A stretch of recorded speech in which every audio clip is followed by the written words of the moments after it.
to officially welcome you. Thanks for joining us this evening. My name is Becka Oliver. I'm the Executive Director at the Writers League of Texas, and we are excited to have the chance to talk about something that I hear writers wondering about, asking about, contemplating all the time, and that is some of the opportunities that are out there for writers.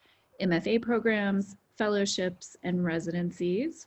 And the way this program works is we bring really smart people that we admire and who have great knowledge here to talk with us about these particular subjects. And then we ask for your questions ahead of time, because it's not really ask us anything if you don't ask us anything. So we bring in your questions ahead of time, throw together a nice presentation, and go question by question and get some answers, which is what we're going to do tonight. So I'm going to introduce our wonderful panelists. Charlotte Gullick is a novelist, essayist, editor, educator, and chair of the creative writing department at Austin Community College. She graduated with an MFA in creative nonfiction from the Institute of American Indian Arts in May 2016. This very short bio doesn't even do her justice, so I'm sure we'll be hearing more about her experience, and especially with regard to what we're talking about tonight. But please give a grand and wonderful hello through the chat box or just, virtually at home to Charlotte Gullick. Thanks for being here, Charlotte. Thank you. And then we have Stacey Swann. Stacey Swann holds an MFA from Texas State University and was a Stegner Fellow at Stanford University. Her fiction has appeared in Epoch, Memorious, Versal, and other journals, and she is a contributing editor of American short fiction. Her debut novel, OLYMPUS, Texas, is forthcoming from Doubleday in May 2021. Thanks for being here, Stacey. Thanks for having me. Excited to have you. So, we've organized this into three pieces of the larger, topic in terms of meaning what writers can pursue, opportunities for writers to pursue. And so we're going to take them one by one. And before we dive into the questions for each one, I'm going to ask you guys to kind of give your perspective, your own background as it relates to or experience with that particular topic, okay? So that we're just really clear as we get into each one where you guys are coming from, all right? And we don't expect you to know everything, but I kind of think you do. All right. So MFA programs, we're going to take a beat before we get into the questions, and I'm just going to ask each of you in turn. Charlotte, talk to us about your experience with MFA programs. So thank you for having me here. I don't know why I'm using that voice. I don't either. So one of the things I think that people get really hungry about the MFA thing is they feel like it's necessary for publication. And I just want to say up front that I don't think that is true, and that it is not necessarily a guaranteed step to getting a deal. Like, there's lots of writers out there who don't have an MFA who are getting deals. So if there's that part of you that feels like, if I just got an MFA, I could get published, you might tell that part to just calm down a little. So I'm the first in my family to graduate from college, and I didn't know what graduate school was. And I was called, and someone called me and said, we think you should apply to this program because it was recommended. So I applied to UC Davis and the University of New Mexico, coming out, when in my mid-20s, and I decided to go to UC Davis, and I got an MA in English and creative writing. I will say this, they called me and said, and I'm not trying to blow my horn right here, but just as an educational point, they said, you're our first round draft choice this year. And I was like, oh my gosh, they'll have me. I didn't say, great, what's my funding? So I would just say, if there's one thing in your pocket, if they say, we're really, really, really excited about your writing, and say, great, what's my funding? Maybe you might not say that the first 2 minutes. And so, whoa, there goes my computer. That's a program that is based in a literature program. So it had more of an academic focus. And I did not have a great experience in that program. Partly that's because of the material that I was working on. So I have an MA in English and Creative Writing. And then in 2014, I went to the Institute of American Indian Arts. So my first program was full residency. My second MFA, or my second graduate degree, is a low residency MFA. And I had an amazing, amazing experience at the Institute of American Indian Arts, because basically what had happened in my first program, they're like, you're not doing it the traditional way. What I wish someone had said is, why is this interesting to you to do it in this non-traditional way? And at the Institute of American Indian Arts are like, do whatever you need to do, and we're going to help you figure out how to do it. So that would be my kind of overview. And could you really, briefly explain what you mean by low residency? Okay. I also want to say my MFA, my MA at Davis has a focus on fiction. And so I have a fiction focused graduate degree, and then I have a nonfiction graduate degree as well. So low residency meant that over a 2-year period, I went to Santa Fe for 1 week at a time. So during that week, it's very, very intensive. The mornings are workshops. You send work ahead of time. You read your cohort's work, and you workshop in the morning. In the afternoon are craft talks from the faculty and visiting writers. And in the afternoon, in the evenings, it's readings, and you're expected to go to everything. And you have assignments due during that week. And then during the rest of the semester, it's online. So I was assigned different faculty members with my cohort, and we would turn in packets. So I had to do 25 pages every month and read 2 books every month and do a craft analysis on that. And I just want to say, if for folks that are interested in the MFA, I would highly encourage you to do some tuning in. Are you an academic or are you a creative? I am not an academic. I could be if I needed to be, but a creative means that like all my analysis was focused on craft. It wasn't focused on literary analysis. And that was a huge, really important distinction for me. Okay, thank you. Mm-hmm. There's so much that we're gonna continue diving into that you've touched on just in that introduction. So thank you. Stacey, what about you? So my undergrad degree was in English, which as other liberal arts people probably know, it doesn't lend itself to an obvious job path sometimes when you get out of college. Not that liberal arts degrees aren't wonderful and prepare you for many jobs, but the job that you may take is not an obvious path. So I decided that I needed to go back to grad school because I wasn't finding any jobs that I wanted to apply for. Sorry, I'm using my monitor behind the laptop as a lighting source, and it went out. No, very high tech back here. So I had thought of some practical graduate degrees I could get, like library science or social work. But in the end, I decided to go with creative writing and apply to MFA programs because I knew if I didn't do it then, I would never do it. And I had always wanted to be a writer while not really believing that I could be a writer. So I applied to Texas State and the Michener program because at that point I wasn't ready to leave Austin. And I thought if I don't get into either of those, then I'll cast a wider net the next year and apply to places that are not in Texas. But I got into Texas State University and did my MFA there, and on the whole had a very positive experience, but I think that positive experiences with your MFA also have a lot to do with what your expectations are, and so I think I had my expectations where I wanted a writing community and I wanted the time and space to focus on writing, and I definitely got those there. But the job side of it, coming out with a job, is a much more complicated aspect of MFAs, and I'm sure we'll get into that more with some of the questions.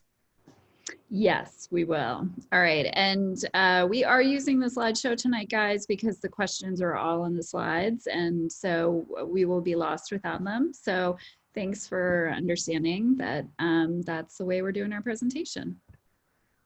Okay, so the first, I broke these down into different categories, sort of themes within each of the different bigger categories. So the first group of questions that I saw were really focused on should I or shouldn't I? And this was, a few people had questions regarding age. And so I put all of them together and wanted to see what your thoughts are on these. So what is the upper age limit for these programs? Do older applicants receive equal consideration, or is the thinking that the opportunities should be restricted to younger folks? And if there isn't a stated upper age limit, what would be your advice on how old is too old? And then finally, are older, even senior prospective grad students more likely to be overlooked for A, admissions, and or B, financial aid as a consequence of their age? Yep, I am a woman of a certain age. So this is a great question. And, you know, sometimes you're not sure that you even want to pursue an MFA until later in life. And so what would your experience be in terms of maybe students that you encountered when you were in your own programs, or what are your just general thoughts on these questions? I can start off by saying that at Texas State, when I went, like there was a chunk of students that were straight out of their undergrad. So I was 27 or 28 going in. And so I felt older than those people that were 22, 23. But in my year was a small year and it only had 9 people in it. And one person was in their 60s and another person was in their 50s. And then there were a lot of us clustered in our 20s into the early 30s.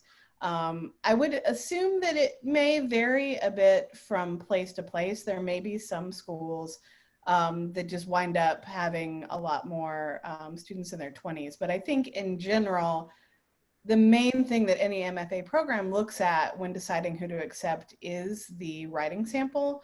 And age is not really anything related to that. In fact, the older you are, you could argue perhaps the more wide-ranging and interesting the topics of your writing may be about. Do they ask you your age on the applications?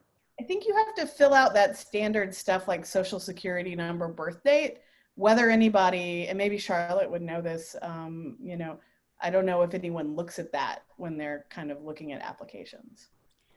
I think that's federal data that they have to collect, but it's not, I don't think that people who are looking at applications actually see that. Mm-hmm. And I would say that there's, Stacey, were you done? Did I? Yes. Okay. So I would say that you're never too old. Like I wouldn't put that on yourself at all. But it's also what you want out of it. And, you know, if I were looking at programs, I would ask them what's the average age of the cohort this year, the last 3 years. I would ask to speak with students who are currently in the program. And if they had older students, if you could talk to those students specifically to see what their experience is like. I don't know if this is true, but the apocryphal story is that it used to be that if you were under 40, you couldn't get into a writing program because they didn't think you had enough life experience. Mm-hmm. So like for folks who feel like, am I too late? I don't think you're too late at all. And like Stacey, they were actually at the Institute of American Indian Arts, and anyone can go there. I mean, preferential, you know, acceptance is given to Native students, but it is open to anyone. That most of probably the average age was probably 50. So I think there's so many programs. I don't forget the name of it. The one, I think it's in Louisiana, that's all women focused. So it's a little bit about figuring out what you want, what you need from a program, and whether they're going to be able to give it to you or not. And I just want to say what Stacey said to echo that is, I think it's the quality of your writing sample, which is the determining factor. Yeah. In acceptance and funding. Yeah. I do love that you said that about sort of the assumption that the older you are, the more life experience you have and the more, you know, that's going to be reflected in your writing. And I think that is an important thing for writers to hear when they're doubting themselves based on what point in their lives they may have gotten started and feeling like it was too late. And I would add too that you may, like if you're thinking of applying to an MFA, which also means moving somewhere where maybe you don't know a lot of other people, that if you are in that older range, you also need to ask yourself, like, how do I enjoy the company of people in their 20s? Because that's going to be your peer group, right? And those are going to be the people that, you know, you're having dinner with, and not that you can't explore whatever community you're in and find other people, but it's also like what is interesting to you? What do you enjoy being around? I don't know. It'd be interesting to see if the average age in low residency programs is older. I do know in terms of my own students, it does seem like sometimes older students, and I just mean older over the age of 28, basically, are sometimes drawn towards low residency because they already have jobs that are providing a good living for themselves. And so they want to keep that job, and it's much easier to do that in a low residency program. Great, thank you. All right. What's your advice for someone who writes genre fiction regarding whether or not to pursue an MFA? It seems that maybe the traditional MFA setting isn't used to or interested in adapting to include genre writers. Well, first, I would recommend Ben Percy's book, Thrill Me. It's a craft book, and he's really looking at finding the sweet spot between literary writing and genre writing. So, and it's super validating if you are someone who is writing genre writing. So I think just starting there. And I also, so AWP, the Associated Writing Programs, they have a function on their website where you can go in and put in your interest for an MFA program. So you can say West of Mississippi, nonfiction, fully funded, and then you'll get this filter. So it's a really good screening thing. And I think there's a function for genre in there. And if you know, the snobbery around genre can be tricky. So I would like ask to talk to faculty, ask to talk to if there's any students in the program who are writing genre, what's their experience like. But there are MFA programs that do support genre fiction. They're few and far between. So. And I think too that it's getting better out there. Like, I feel like 20, 30 years ago, there was a much more like snobby view in MFA programs about like literature versus other reading. And we live in a kind of era where a lot of literary writers are also writing genre, and there's a lot of crossover in that now. I think like Michael Chabon is a great example of that. He even has an essay, I think, about trying to write genre in his MFA and getting a lot of pushback on that. So I think it's better than it used to be, and that you can tell a lot by looking at who's teaching. So if you look at the fiction writers of any program, if you see people that are kind of cross genre, like they have like literary mysteries or they write a lot of speculative fiction, then you're more likely to have a professor that's open-minded on those things. And, you know, we didn't have a question specifically to this, but my understanding is that a big piece of how you decide whether or not an MFA program might be for you is the faculty, and whether there's particularly someone you're particularly interested in learning from, or whose work is important to you or akin to yours, or what have you. Would you guys agree that faculty is part of what you're making your decision based on? Oh, you're muted, Charlotte. Go, Stacey. Oh. Yes, I would say that, yeah, like especially if you're, you know, I think it's good if you're sure that you want an MFA, it's good to cast a wide net in your applications, you know, assuming that the application fees are not a hurdle, and focusing in on those programs with writers that you already admire is always a good idea. That said, like, I went into Texas State kind of blind. I knew Tim O'Brien, but not the work of the other faculty members, and I read it before I went. And I think that like being a great teacher at writing is a separate thing than being a writer, right? So that there are people who I have loved that I've taken like one-off writing workshops with, whose teaching style just didn't mesh with what I needed. And then there've been people whose work wasn't particularly my aesthetic, but they were great teachers. So just throwing that in there. That's great. Yeah, thank you. Becka, can I also say, like, it's important to look at like what a regular faculty versus visiting faculty, because you might think that someone's a huge, oh, you're like, I love that person, but they may have visited last year.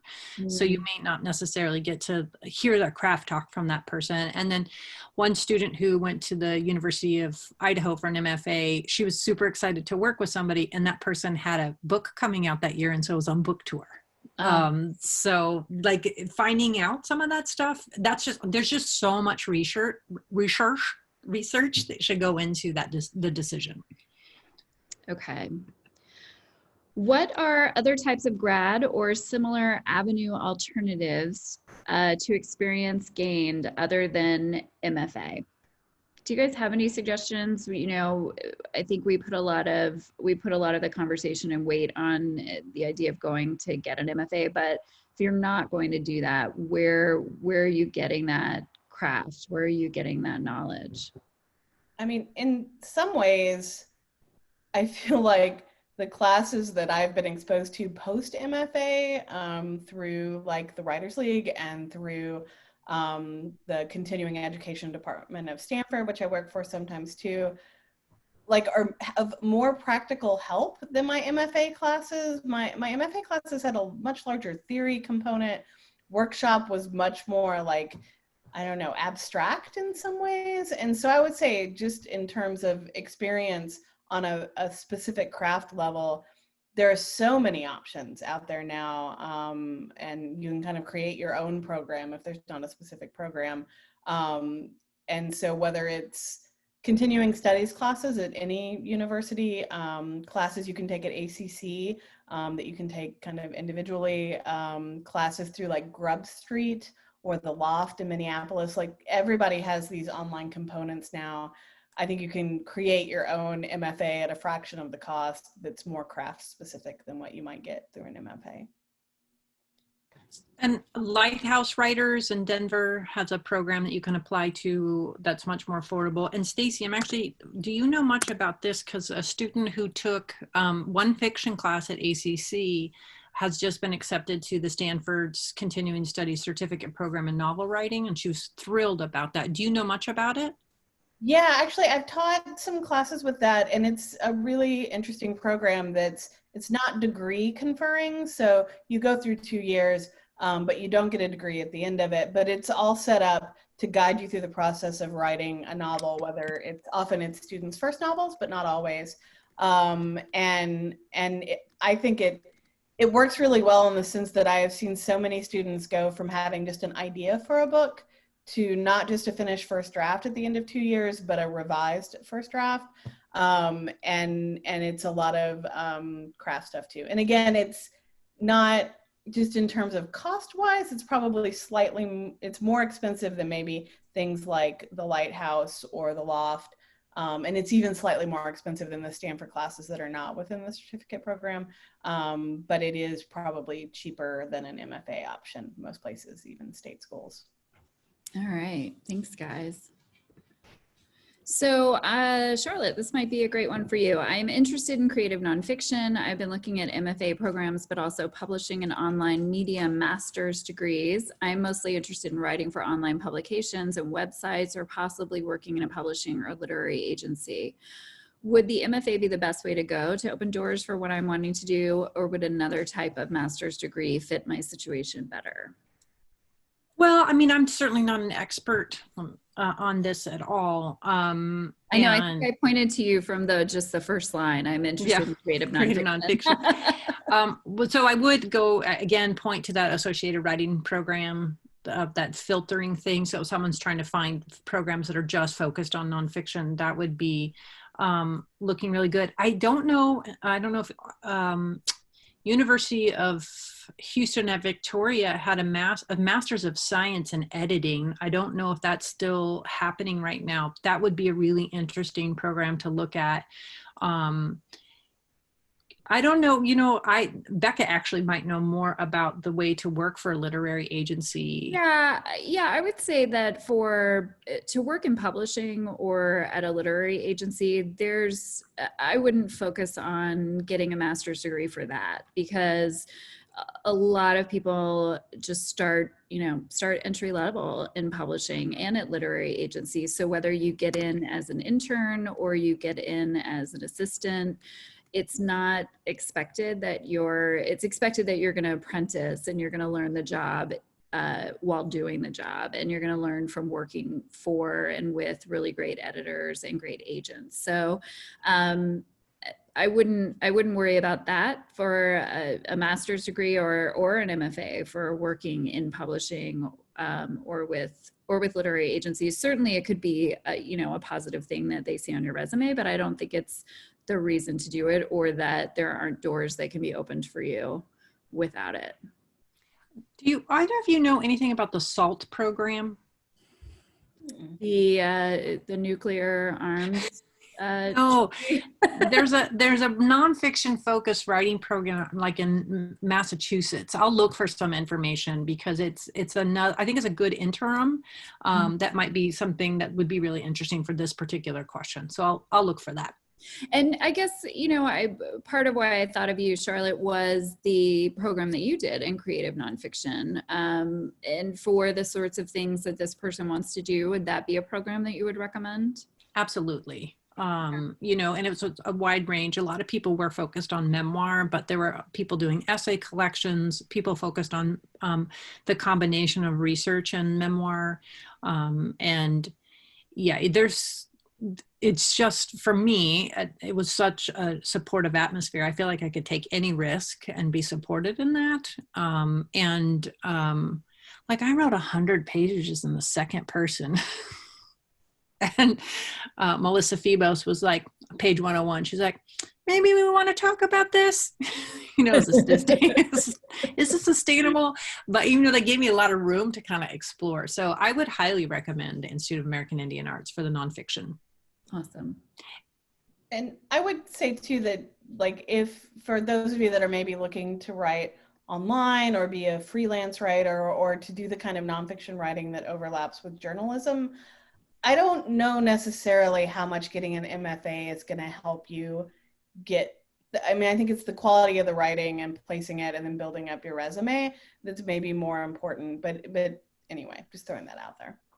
Yeah, and Jose mentions there are some programs. I actually went to the NYU Publishing Summer Publishing Institute back in the mid-90s, guys, obviously when I was quite young. And there is Rice, and there's Columbia.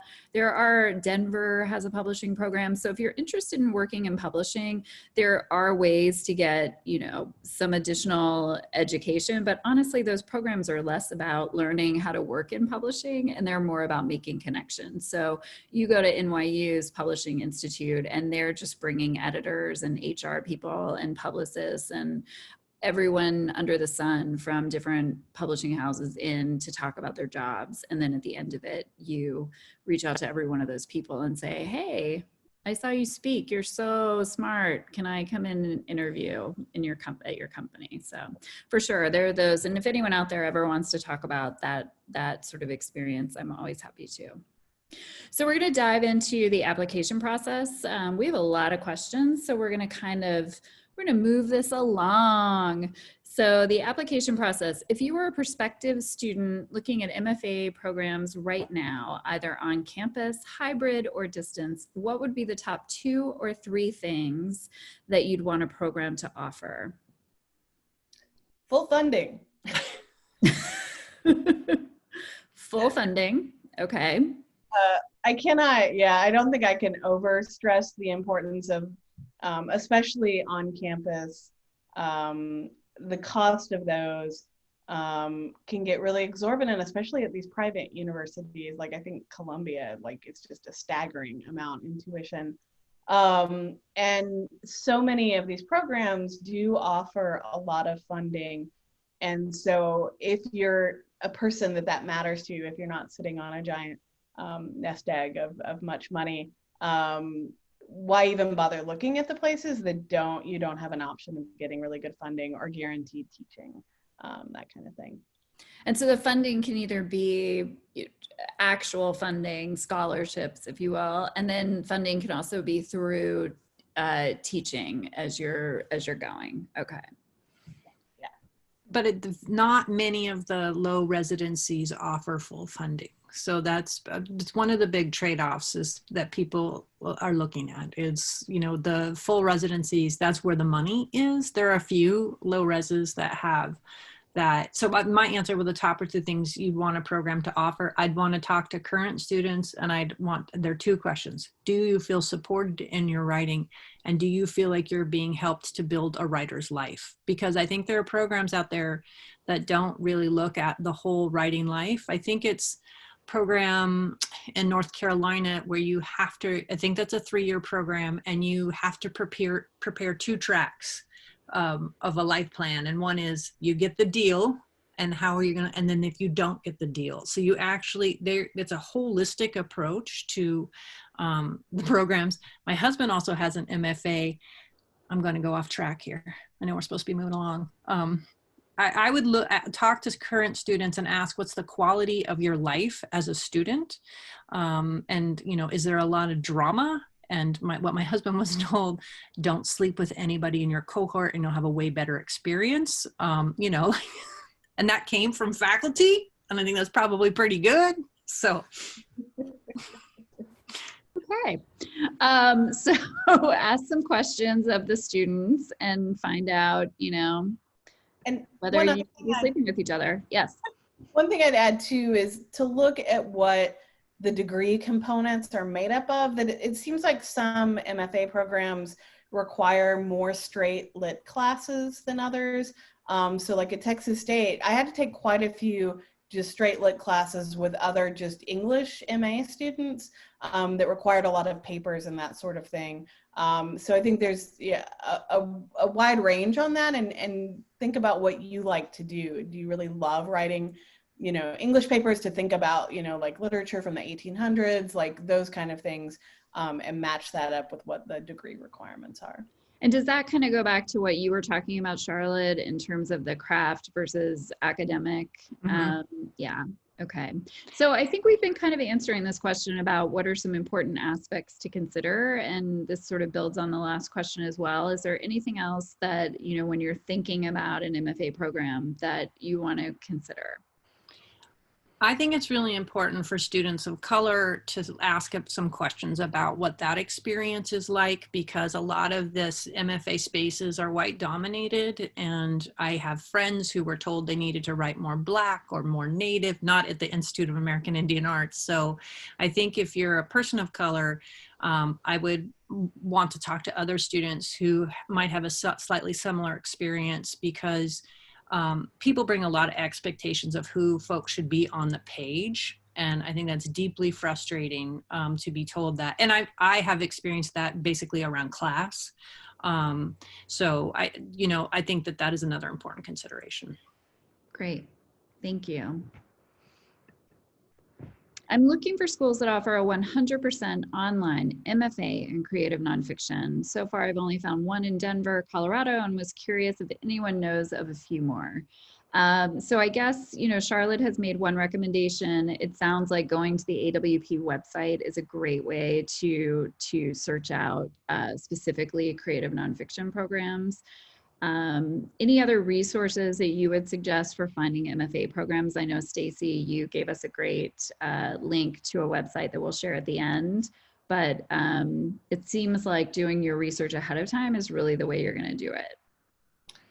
And it does seem like, I feel like it is much more common to have like the low residency that's like maybe 2 weeks a year in a place, and the rest online. And it's that losing that 2 weeks that I think is going to really kind of decrease the number of programs you're looking at. Because I can't think of any offhand that are 100%, that are MFAs at 100% online. Okay, thank you.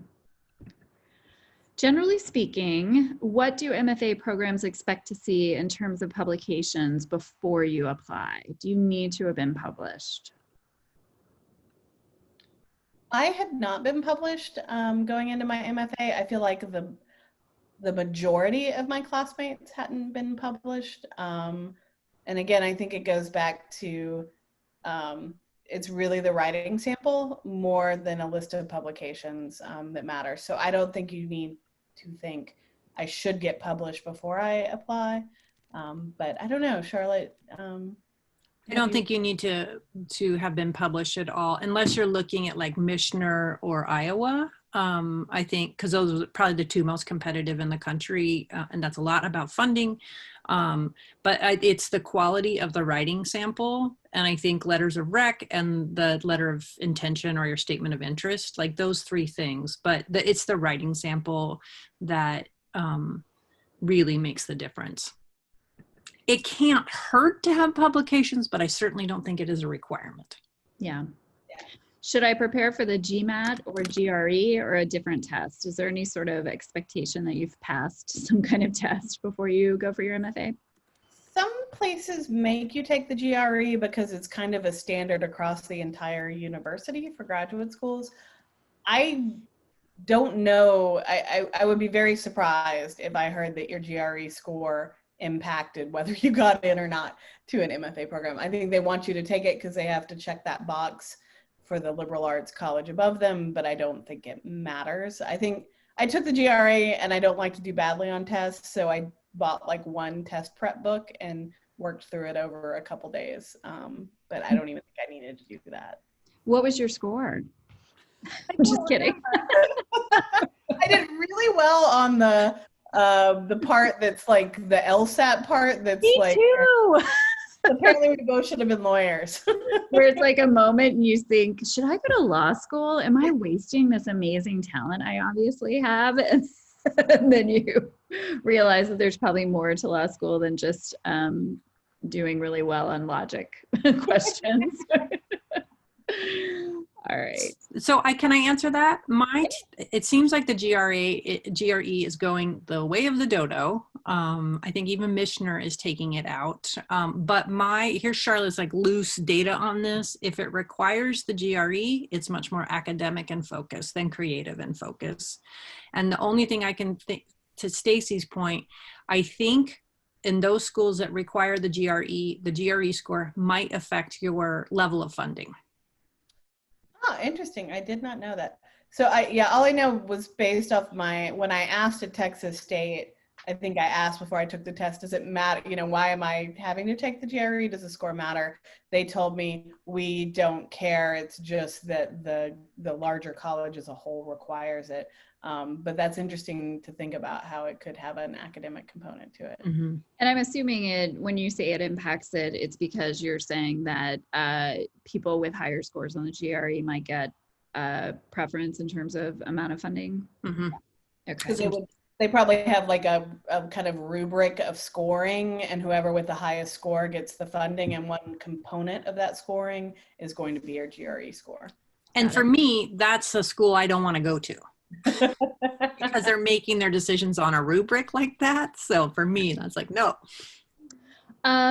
Any advice for letter of intent or letter of interest for the master's application process? So you touched on this a little bit, Charlotte. Any advice for someone who's tackling either of these things? Well, I was doing a little research. There are 244 MFA programs in the United States, and that's a lot. And that you should take your letter of interest as seriously as your writing sample. So, it should be drafted. You should get feedback on it. And I think a really good letter of intent has a good metaphor in it, and like it's crafted, it's exciting to read, because think about how many of these screening committees are reading.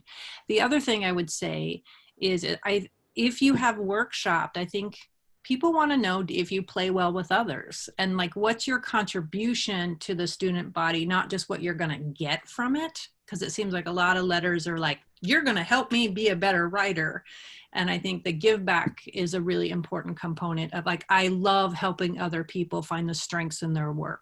I think that those kind of things are, for me, I think that's really important. Yeah, that's great. I know that when I write letters of rec for my students going into applying to MFA programs, I always really focus in on that to like assure the college that like this person takes criticism well, enjoys getting feedback, enjoys implementing that feedback, and also is kind to fellow students and interested in helping them get better by investing their work. The other thing that I've heard some people say is also what they're doing in those letters of interest is screening for personality types that are not going to be disruptive, right? So if someone comes across as like super dramatic or super demanding within that letter, then, you know, if there's a bubble and they're trying to decide between a few different writers and they all like their writing samples equally, they're going to look at those letters just to get a sense of, you know, is this person gonna mesh well with the community we have here. I do like just to throw in some places I do think that the sample is so much more than the letter of intent, the writing sample. And the example I like to give is someone I know that got a Stegner Fellowship while I was out at the Stegner. And, you know, most of us spent so much time crafting these letters of, you know, these personal statements of why we wanted a Stegner Fellowship. And this guy, he was running late and he had to get it in before deadline. And it was one sentence. The question was, what do you plan to do during your time at the fellowship? And he said, I plan to write. And he mailed it in, and he got in because they loved his writing sample and they didn't really care about the personal statement. That's infuriating. Okay. Any advice for finding best fit? Well, I think we've talked about this, but about your needs and your personality and what an MFA program can provide. I think you guys have covered this. We're going to move past it because it has been asked and answered. So now we're going to talk about the program itself a little bit more. How many years is a typical MFA program, and what is the workload like? Anyone? It's 2 or 3. That's basically it. And I think, well, just to go back a little bit to what Becka just said, like a lot of this is knowing yourself. Like, what is your best learning environment? What do you want out of it? So my MA program, I was a teaching assistant, and there's the other thing I want to say. If anyone has interest in being a teacher at the university level, you have to have 18 graduate hours in the subject of English or writing to teach. So if you're like, I don't want to take a literature class, but you might need that if you have the teaching interest. So 2 or 3 years, I did. Both the programs that I did were 2 years each. And part of that is, do you feel like you can get the project you need to get done in that amount of time? So Texas State is 3 years. So Stacey can probably speak to that. Yeah, for me, I was only looking at programs that were 3 years because typically your final year, whether it's 2 or 3 years, is your thesis year. So it's the year that you're working really intensely on the thing that will be your thesis, whether it's a short story collection or a novel or a memoir. Or a collection of essays. And I knew I felt like I had so much to learn that there was no way that I would be prepared to jump into that after 1 year. I wanted 2 years to kind of have more time to generate stories and be more selective about, you know, what I carried through into my thesis. So. Okay. So something to consider when you're considering. In terms of assistantships, what are the struggles with balancing teaching and working on coursework? Anyone? Well, I think if you are interested in being a teacher, that I would highly encourage you to choose a school where you would have that opportunity. Like I'm in a position to occasionally hire people. And because there are so many MFAs in Austin, I'm not going to have someone cut their teaching teeth on my students. So I'm always looking for teaching experience. So that's something, it's a little sidestepping the question, but you know, the thing I think about balancing teaching and working on your own coursework is that if you're really busy, you're going to be very strategic with your time. And I think that's, you know, and when you're teaching something, you're actually learning it to teach it, because it's different than learning it to learn it, but learn it to teach it. I will just say that I had a pretty hard time in my first program because it had a real focus on deconstructing things. And that was very hard to create. So that for me, that was a tension. But, you know, I think I came out of it a much stronger writer and you know, somewhat teacher. I think you're a really good teacher. Yeah. I will say that I learned more about style and grammar by teaching freshman comp in my MFA than from my workshops. Like, you have got to learn that stuff to grade the student papers.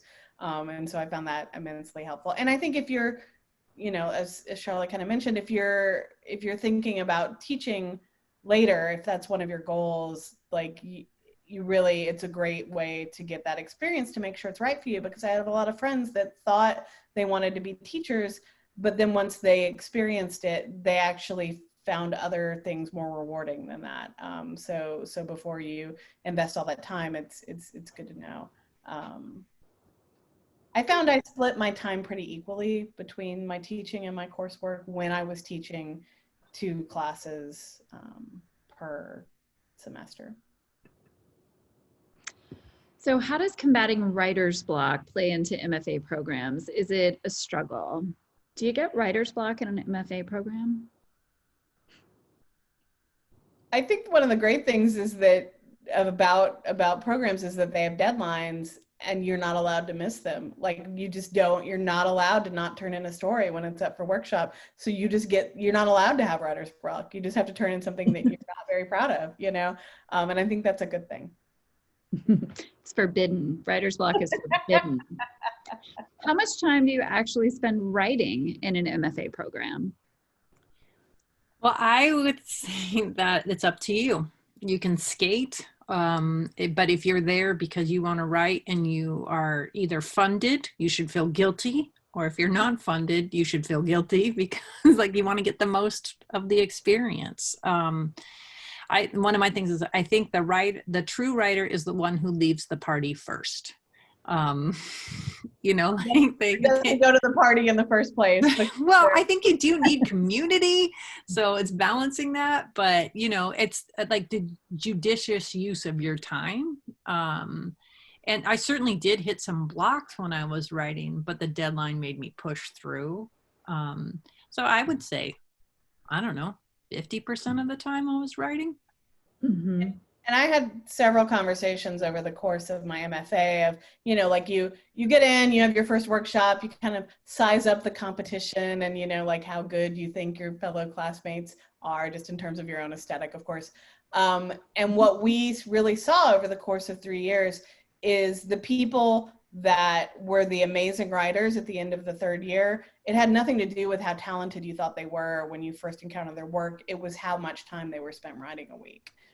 That is really like, if you want to really grow and become a better writer, you prioritize your creative work over the other stuff, but you do enough to you know, do your academic classes and do your teaching, but you don't give your entire heart over to teaching, or else you won't write at all.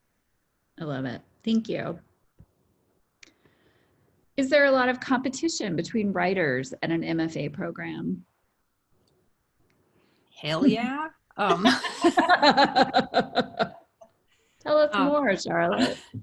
Well, I think that's one of my friends who went to Iowa had a very, very terrible experience because people would say things to him like, well, I don't know if this is true. Okay, 2 things. One, is it's the 2nd year Iowa, they fund the people they think are going to get published.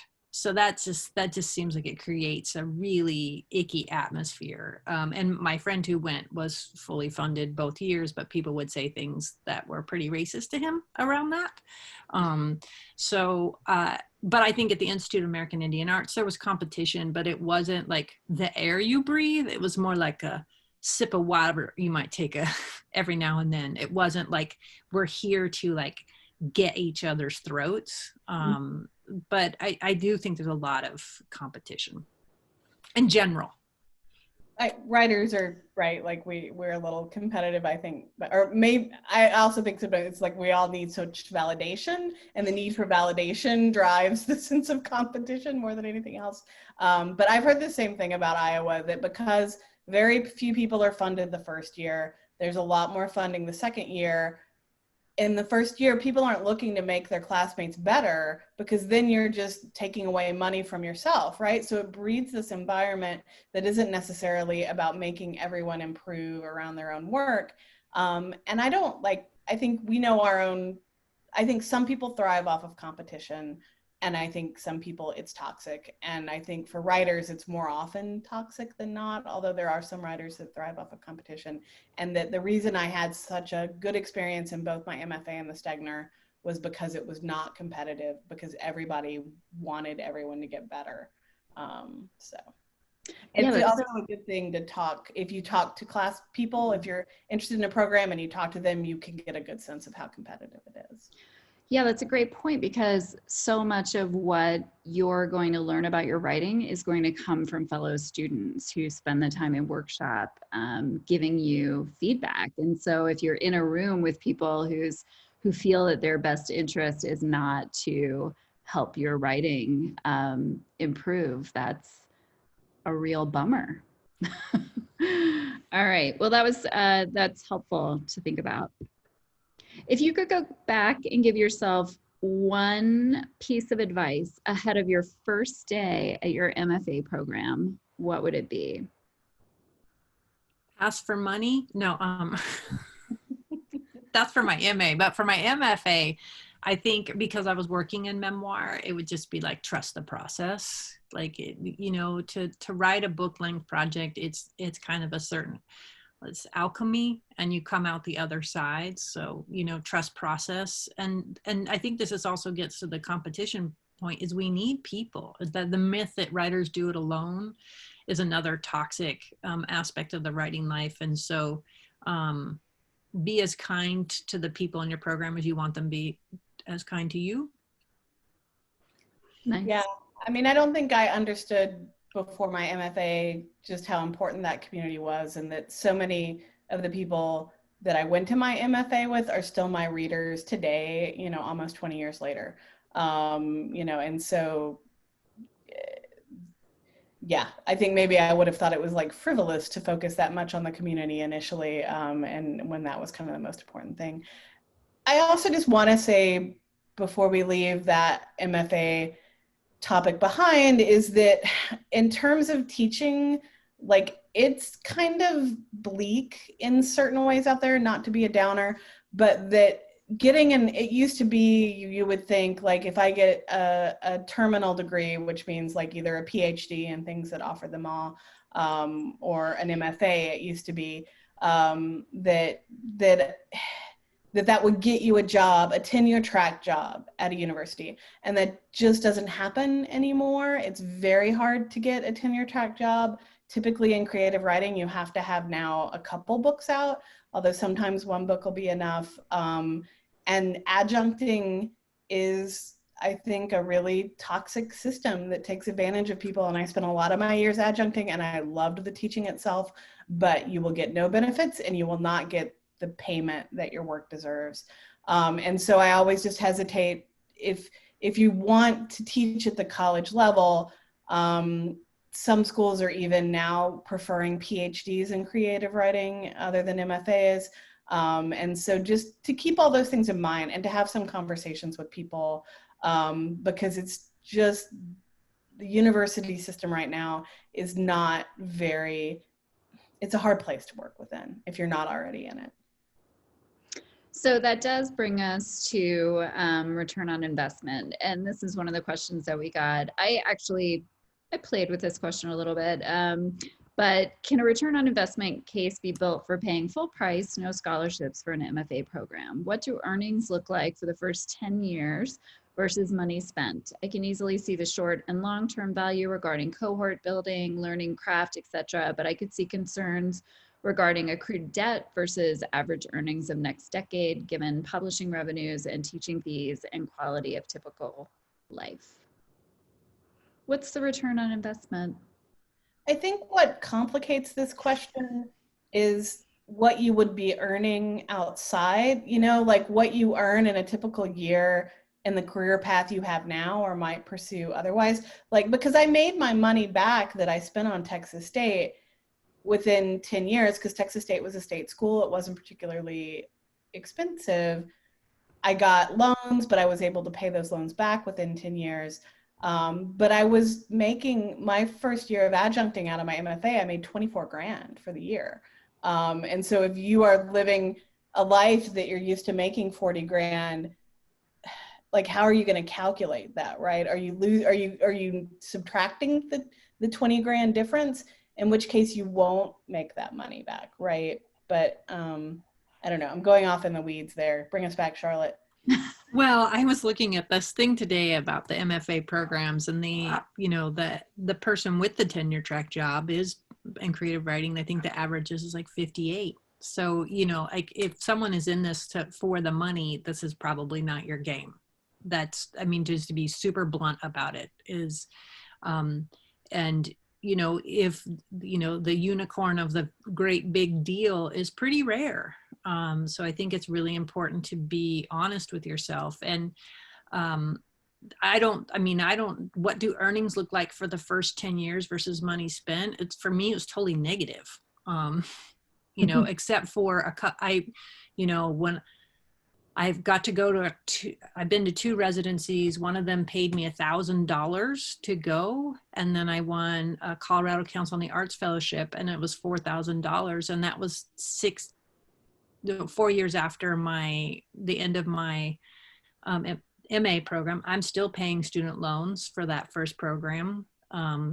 So, I mean, I think, not to be negative, but if you're in it for the money, then I think this is the wrong game. Yeah, no, I mean, I don't think it's being negative. I think it's being realistic, and I think it's being honest, which is what we want you to be. Well, yeah. And in terms of just like I've had short stories published, but only 2 of those actually paid me money to publish them, right? There's a lot of journals that you don't get paid, but they're still prestigious journals. So I had made like $150 off my short stories, and I didn't get a book deal until 15 years out of my MFA, I think, is if you add all that together. So, yeah. After the MFA, I think we've sort of covered this too. What jobs are available? And you're talking primarily teaching is the direction you go, but it seems like that is also getting more and more competitive, correct? There's also, like, it depends on the program. I know at Texas State, they have a technical writing track that you can minor in with your MFA. And there's lots of jobs for technical writing, and they pay more than a university professor, probably. So there are jobs within that, right? It just depends on the school itself and what they're offering. And grant writing and curriculum development are other tracks that people go into. I think also it depends on your willingness to hustle that degree. You can probably pivot to something pretty amazing. I know someone who recently has an MFA, and they have an interview at Meow Wolf. And what she was asked, like, what's your production management? And she basically said each poem in her thesis was a little small production, and like she was super creative in her responses to it. So I think it's kind of your gutsiness. How comfortable are you willing to stretch? Mm-hmm. What was your best and worst experience in an MFA program? This is being recorded for later use. I feel like I can answer this because this author is no longer with us, but I had a workshop with Barry Hanna, who is this amazing Southern writer, and it was a tough semester for Barry. He had just come from the semester. He wasn't with his wife. His cancer had returned, so he was doing chemotherapy as he was teaching us. But he read my story and then told the whole class that that my characters were, and I'm sorry, I'm just going to blank out the politically correct word. It was a politically incorrect word, sociopaths, is how he described my characters, and they weren't intended to be sociopaths. So that was a pretty devastating moment of workshop. Oh, I'm sorry. It's a good story though, right? That you can tell them. How about best experience? This sounds really frivolous, but when I was at the Stegner Fellowship, Colm Toynbee, this Irish writer, was our visiting teacher, and he had this beautiful sublet in San Francisco that was like 3 stories, roof deck, and he would throw parties with famous writers, and he would let us come to them. So that was my best experience, is standing in a kitchen with Anne Wright while Colum Toybeen recited Sylvia Plath poetry. That's pretty good. Charlotte, what about you? Best, worst? Do you want to share anything?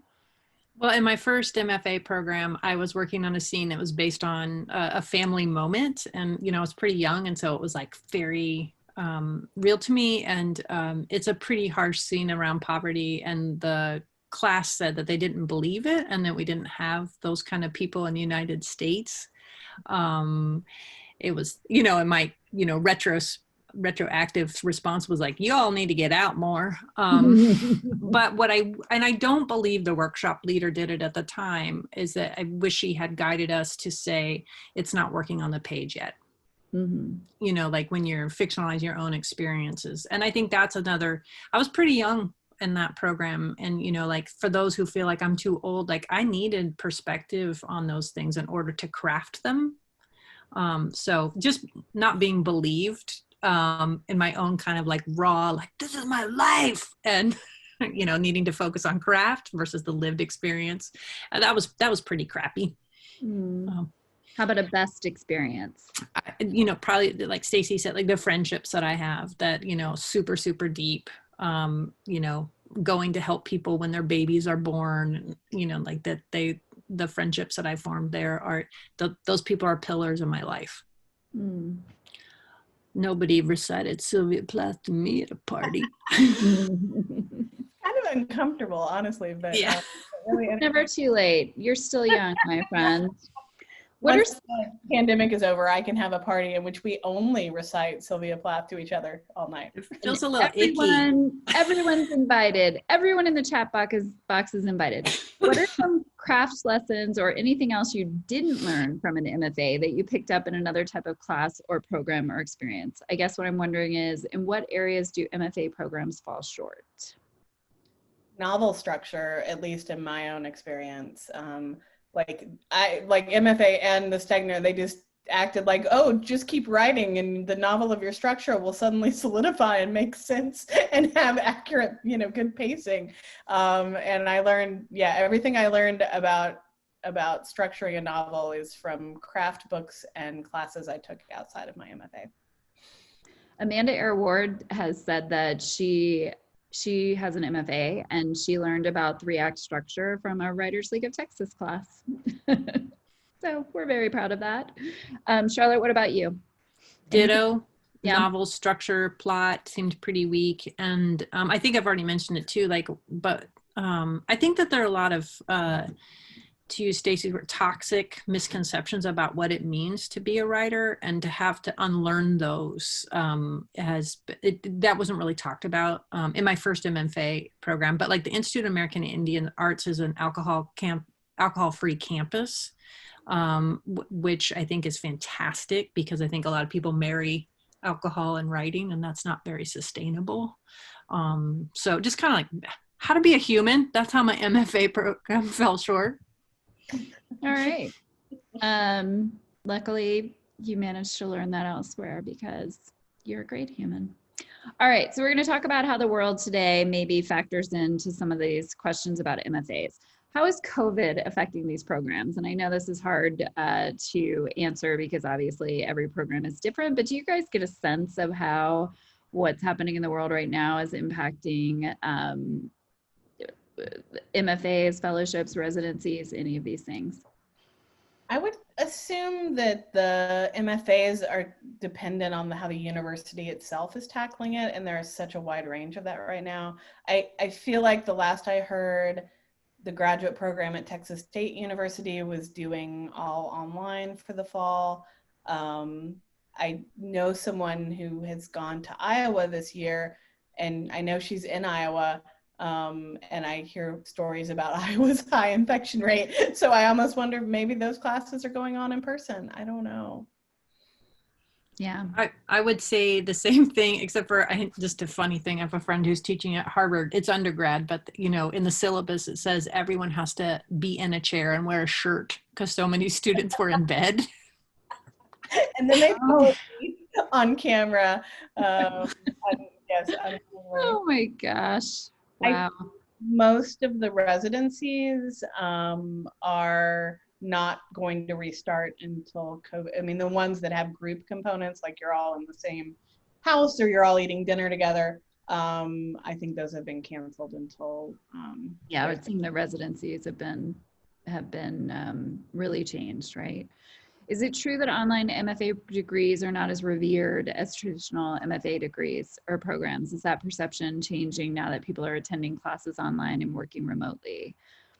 I'm wondering if that's speaking more to the certificate programs, that sort of thing, as well. Do you guys get a sense of what the larger world is, how they're treating non-traditional MFAs?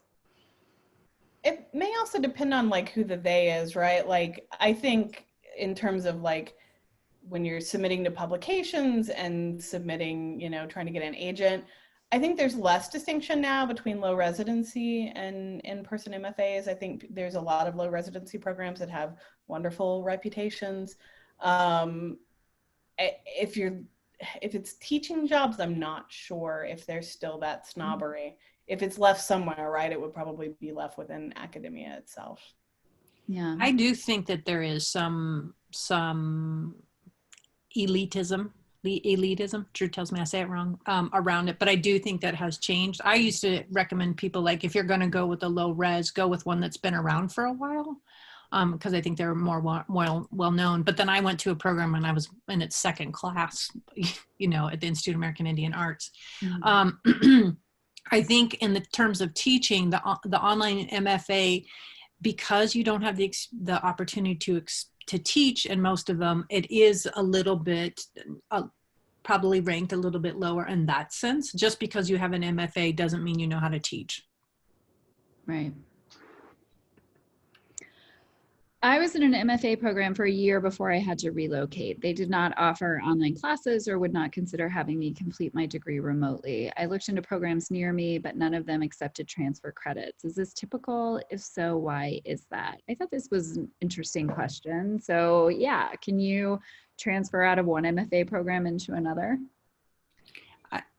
I don't think it happens very often. I think there were people at Institute of American Indian Arts who had transferred in, but it's like they had to start over. I think this is a little bit about funding. Like this, MFA programs are trying to keep themselves flush. And it's not like undergrad where you can generally transfer credits unless it's from a for-profit school. But some programs, I would be diligent. I would keep asking maybe some other online programs if they would. It's worth many phone calls. Mm-hmm. Yeah, because sometimes they can create their own systems for it. I have a friend that transferred from one MFA program to another after his first year. I'll have to ask him. I don't know if any of those credits transferred or if he just started over. Yeah. All right. Well, if you could individually call everybody who is in attendance at this webinar. Just kidding. Text him while we're on the webinar. Do you think a writer needs an MFA to attract an agent in today's competitive landscape? I don't. Easy answer, and I would agree as a former agent that having an MFA is not necessary in order to get representation. So we're going to move on to fellowships. And before we dive into the questions, I just wanted to give each of you, well, first of all, could one of you just tell us what a fellowship is? What does this mean, fellowships?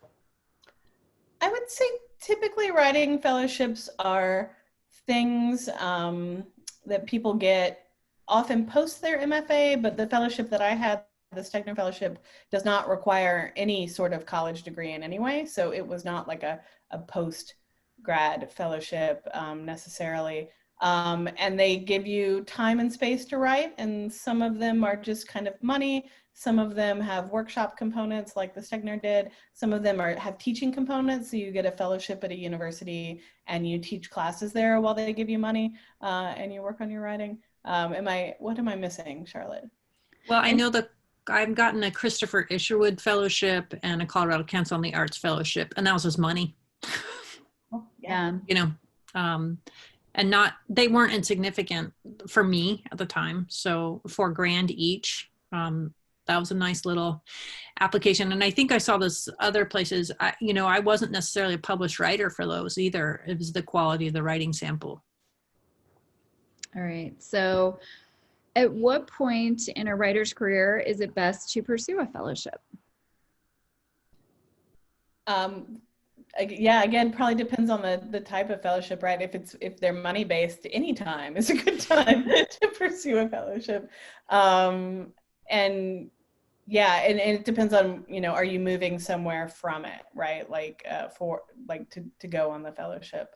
And so at the Stegner, I would say probably like 80% of the people there came fairly soon after their MFA, but there are a few people that came after 20 years of working in another field, and there were a couple people that came without getting an MFA within the 2 years I was out there. And for a typical fellowship, you can apply, any writer can apply if they meet whatever the requirements are? Is it typical that writers are applying for these fellowships versus being invited to the fellowships? What does that process look like? I would bet most fellowships are open to anyone. There's some stuff that's invite only, like I know the Academy at Rome or something has something that you don't apply for, you just kind of magically are bestowed. The Rona Jaffe is like that too. You have to be privately nominated. And then if you're nominated, you have to prepare an application, and then they choose from that. And you have to choose create a budget that goes with it. Interesting. All right. I'm learning a lot. Some fellowships do have publication requirements. So, it's good to look into the fine print. Yeah, that's true. It seems like there are a lot of fellowships out there for people who already have a book or two out, right? Mm-hmm. That they're. I would assume for all of this, everything we're talking about tonight, you want to look at the fine print. So you want to do the research, find the opportunities, and then you want to just take the time to read through every, sort of mission statement, description, how you can qualify before you narrow down what you're going to go for. Where do you go to look for fellowships? Poets and writers. Yeah, that database is probably one of the most encompassing ones that you will find, but that everything in it has been vetted to a certain extent, I would think. Oh, did Charlotte beat me? Did you put Poets and Writers up there already? I did. And what's great about that website is that it has places to publish, it has places to promote your writing, how to build community, it has a database of fellowships, residencies, writing contests. It would be good to be visiting that regularly. Yeah, Poets and Writers, guys, if you're not going to Poets and Writers, they have a great agents database too when you're ready to query, like just an awesome website. And they're a nonprofit and they could use your support. How important are connections, referrals when it comes to fellowships? Is it important that you know someone in order to have a real shot?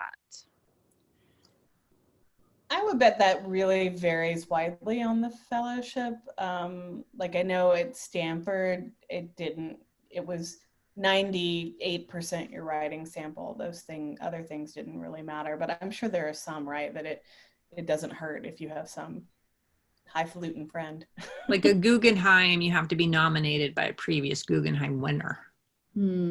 So they each have because I'm hoping to be nominated. I know, I just realized now I need to meet some Guggenheim winners or I'm not gonna see that dream through to completion. All right. So we'll talk about residencies. What are your experiences with residencies this time around? Charlotte, why don't you describe to us, what is a residency? So a residency, again, it depends. They have a lot of different varieties, but it's generally where you go to a place and you're given supported time to write and generally your own space to do that. Again, Poets and Writers has a really good list of that. I'm sure people are like, oh, I feel like you have to be published. I got to go to the MacDowell colony when I was pretty young, and I hand wrote my application, which my fellow McDowell people are like, oh my God, you hand wrote it. I was like, I didn't have a typewriter. So yeah, so residencies are basically supported time and space. Many of them don't give you money, they just give you time. So fellowship is money, residency is time and space. Great.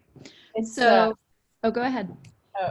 It's only money in the sense that it can kind of feel like someone's given you a free vacation, in that you have this place to stay that you are not paying for, and they feed you, and you don't have to pay for that. But some places like Vermont Studio Center, I think that's more and more you have the prorate you have to pay. And I think the VCAA, the Virginia Colony, I can't even remember what all that stands for, but it's you know, they have some scholarships, but often it's paid. In which case it's like taking a writer vacation that you do pay for, as opposed to it being free. So should unpublished writers apply for residencies, or are they only for published authors? And I think this probably goes back to reading the fine print and knowing what they're expecting, but what have you seen primarily in terms of whether you're published or not published when you go for a residency? Charlotte, you had said you were not published, right? When you went I was not published when I went to McDowell. McDowell is like, McDowell and Yaddo are the two most famous, prestigious residencies, I think, for writers in the US. I think I had 2 short stories published when I went. I had a residency at a place called Blue Mountain Center, which is in the Adirondacks, and it's a month long. And I had 2 small story publications, but there were a lot of people. There were a lot of people there that were well published and of all ages, and then there were people there that were not published at all. All right. I would just say to this, like, why not apply? You know, like, don't reject yourself before they do. But the other thing you need to know about residencies is generally it's not just your writing sample, which needs to be stellar, but it's also your proposed project. Like so that's what they're also looking at, is if you're, you know, working on this thing that's really important, like to current events, like, so that it's not just I'm applying, it's like how I'm gonna use this time strategically. Mm-hmm.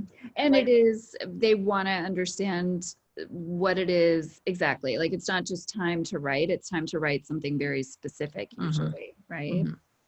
The Blue Mountain residency, they are really focused on activism. So besides having musicians and writers and artists there, they have people that are just activists. And they come to recharge, whereas the artists come to work on their work. But they are looking for people that are specifically writing about social justice issues, even if whether it's fiction or they're doing art in that field. So anyway, a lot of residencies may have their own kind of specific slant, which is why, you know, it's good to just spend some time researching those to see, you know, what it is that they're drawn to. That's awesome. And I think we've answered this. It's sort of when you need it, when you're ready, when one pops up that makes sense for you, right? Is the right time to pursue a residency. When you have some writing you really need to get done. How long can that process be? So say, okay, I've got, I know what my project is. I know what I'm going to be doing with this time, but how often from application to acceptance to the actual residency, what is the time frame there? I feel like I applied, like, I had to have my stuff in by the end of February. I knew by April if I was going, and then my residency was a month over the summer, like in July. But some may have a longer lead time. I'm McDowell. I don't know how far in advance they do those, if it's like a full year or. Many of them are full years. And if you are a person that has greater flexibility, remember summer months are going to be the most popular for people because a lot of creative people are in the academic world. So they're going to want that time. So if you can go in the middle of February, that's pretty awesome. And I went to Ragdale. I did 3 weeks there, and I did have to pay. I got a scholarship, but I think I ended up paying like $400 for 3 weeks. I think the lead time on that was 7 months. Mm-hmm. So you really want to think ahead, like plan out your life and figure it out, especially if you've got a lot going on, if you've got other obligations, if you've got small people that rely on you, whether furry or not furry.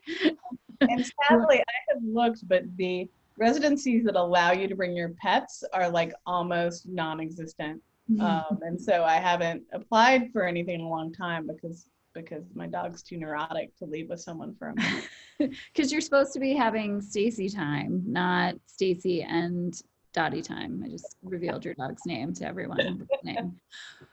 Okay, so where do you look for residencies, poets and writers? I'm also going to pull up a slide with some suggestions. Another place that Stacey suggested. Any other? I also think, you know, for all of these things, guys, broaden your, you know, your community of writers in your backyard and ask them. Find out in conversation. You know, when you go to a book event and you see an author read, why not ask them, hey, have you done any fellowships or residencies? What's your experience with doing, you know, some of the other opportunities available to writers? That's a question they don't get very often, but it might be really interesting to hear what their experience is. So ask writers. Yeah. Also, remember you can create your own. I mean, I know people who do this. I've done it like, oh, so you're going out of town for 2 weeks? I will house sit for you. And because I'm not in my own home, I don't feel compelled to clean. So like, you know, you don't necessarily need the establishment to give you this opportunity. It's really nice to have it like McDowell, they bring your little picnic basket and leave it on your porch because they don't want to disturb your sleeping in my case. Like there are ways for you to do this yourself that can be the gift of time. I love that you're saying that. And, you know, for the Writers League, we've been thinking about this a lot. And I think that next year's our 40th anniversary. And I really want to do 40 days worth of residency to, you know, have folks apply for it, but gift it to writers and figure out a spot where it would make sense. So yeah, like figure it out, you know, if you can do it for yourself or if you belong to a group of other writers and you guys all want to go into a weekend away where you're just going to write together, there's ways to do it and give yourself the time. It's a gift to your writer self. Well, and I thought it was nice the past 2 years, pre-COVID world, when the Writers League did your summer retreat, you had this right-away option, which in many ways kind of evoked the feeling of a residency because you were within a community, so you got the energy off the writing community. There were things in the evening. There was like a structure to the days, and it allowed people to focus on their writing in a way when I talked to them that sounded a lot like what a residency did. Yeah, so we've been doing a residency and we didn't even know it. Thanks for mentioning that because that is a part of the retreat that started in the last couple of years and that we'll definitely keep doing. So you answered this a bit. So we've seen residencies that want the writer to pay money to attend. Is that typical? Is there anything we should watch out for to make sure we're not being taken advantage of, that it's a legit and reputable residency? I guess for any of these things, I mean, do you worry about, have you seen writers be taken advantage of in the space of residencies or fellowships or anything like that? The only case I've heard of is somebody that was doing like a workshop in Europe that you paid to go to, and then the person absconded with all the money. I haven't heard much otherwise, but it is a good thing of like the ones that have been around longer, the ones you can track down, like there's authors that you've heard of that have been to them, or you know people that have been to them. I think it's, yeah, if you're paying money, then you just want to vet everything a bit harder. If you're applying to something that the only thing is a, you know, small application fee, like $25 or something, and then it's free, it's probably less likely to be a scam. And back to Becca's points, if it's on Poets and Writers, it's probably legit. Yeah. So can I back up a little bit to talk about MFA programs just real quick? Permission granted. Okay, so I just want to say for people, like, be in it the long game. I've had this happen for multiple students who did a bunch of research, to at least 3 students who have first year applied to 9 schools, didn't get into any, applied again, got waitlisted at LSU, and then the third year applied, got fully funded at NYU. So, you know, and then somebody else got waitlisted here, and then 2 years later got fully funded. Some folks are choosing, sometimes this is for older people, they're like, I don't have any time left, but I mean, just keep working on the writing, because that's really the determining factor, and persistence is key and all of it. And if you don't get into an MFA or a fellowship or a residency, that doesn't mean you aren't a good writer. The thing you can control is whether you write or not. Nice. It's always so important to remember that, like, everyone's got an aesthetic going in, whether it's a program or a panel for a residency, and subject matter that they're drawn to. And so, yeah, when you don't get these things, it's not about quality of writing always, you know, it's about all these different factors that you cannot control at all. So, and know that most of us get rejected from stuff all the time. I know someone, a poet that got a Stegner at the same time of me, that was her 9th year that she applied, that she got it. 9 years in a row she applied, and on the 9th year she got in. Oh, that's so exciting. Okay, so we're gonna breeze through these because I know we're starting to run long, and I appreciate you guys being here and answering so many questions. Do you have any tips on applying for a Fulbright? It seems very complicated. I have no tips because I've never applied, because it seems very complicated. I've applied for one in Ireland and I was rejected. And I think it was because I'm more along in my career than the fellowship is designed for. So I kind of I didn't have enough confidence in myself. I went for the thing that was a little more junior, and I probably would have been more competitive at that senior level. Again, do your research. And I don't know what's happening with COVID right now, but Fulbright does informational seminars all the time. So just attend one of those, and that can be extremely helpful. Cool. I also have heard that it can sometimes, to think, you know, I think a lot of people apply because there's a specific country that is important to their project, but that some countries get more applications than other countries, and to just keep that in mind. Like, everybody wants to do a Fulbright in Italy, right? But fewer would want to do a Fulbright in Moldova. So these things are just. I bet a Fulbright in Moldova would be lovely. I bet it would. Good tips. Thank you. Can you talk about finding a critique partner, beta reader, how, where, when, who? It never fails, no matter what conversation we have, guys. This is always going to be a question because it's something that's important to writers. And I think they hear often from great writers like yourselves who mention, you know, having those critique partners, writing groups. So I would just ask you each if there's a tip that you have that you want to share on how you connect with that person who's going to be such an important part of your career. Sorry, I feel like I keep talking for Charlotte. You go first. I love your voice, Stacey. You know, why not start your own critique group and have very specific criteria around, so no more than 3-4 people. How often, you know what you want. And then also be willing to be kind of, it's like dating in a way, like, you know, you want to write poetry, but actually we're really focused on fiction here. May you go well with poetry. But also, like, you know, the Writers League does such a great job of creating opportunities for people to connect. And if you feel a connection with someone, say, hey, do you know of any groups that are happening? I will say that we're going to actually start tackling this for our members. So we're going to start having monthly member meetups where we create on Zoom, we create breakout rooms where writers can get together and just talk to each other based on certain prompts that we'll give you to facilitate conversation. And hopefully through doing some stuff like that, you might bump into a few people who feel like a good fit. Sometimes taking a class can be a great way to get to know other writers in the room, whether it's virtual or otherwise. And I know from our summer writing retreat, at least, there are often classes that critique groups are born from because of that experience, a week-long experience of sharing and being together. So Stacey, I interrupted you that time.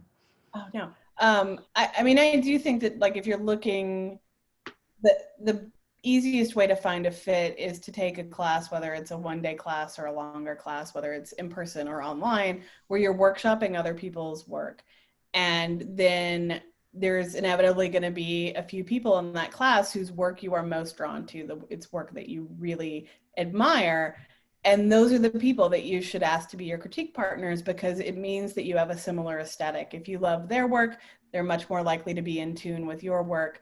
And so I've had good luck. Like, I teach 10-week-long online classes. That gives people more time to get to know each other too and see several items of work.